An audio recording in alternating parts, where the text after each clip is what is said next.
To take off, I hold the spark in my hand, and I press the power button twice. Spark starts looking for a pilot, and now that it recognizes me, it will automatically take off from my hand. Within seconds, I can get the spark in the air. Now, it's flying, but I need to control it. I want to angle it around to get just the right shot that I want. So to do that, we designed an interface using the simplest control interface that we could think of. And it's not your smartphone. Take a look.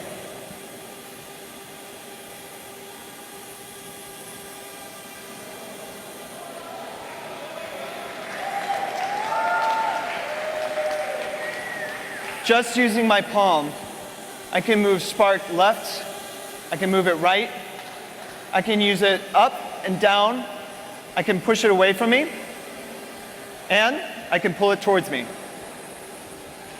It's that simple to control, and it truly feels like magic.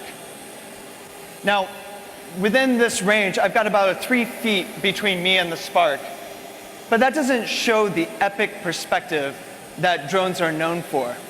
So in order to get that perspective, I'm going to tell Spark to fly a little bit further away from me, and I'll do that by waving.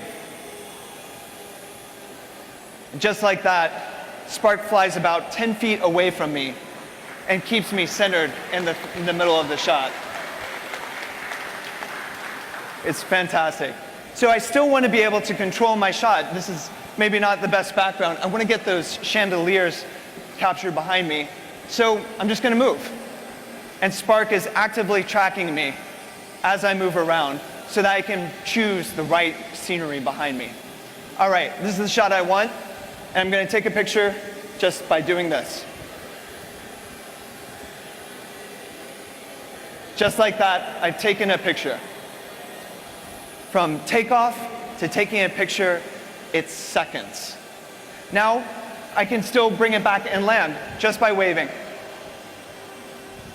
This is using gesture control from start to finish to control the Spark's flight.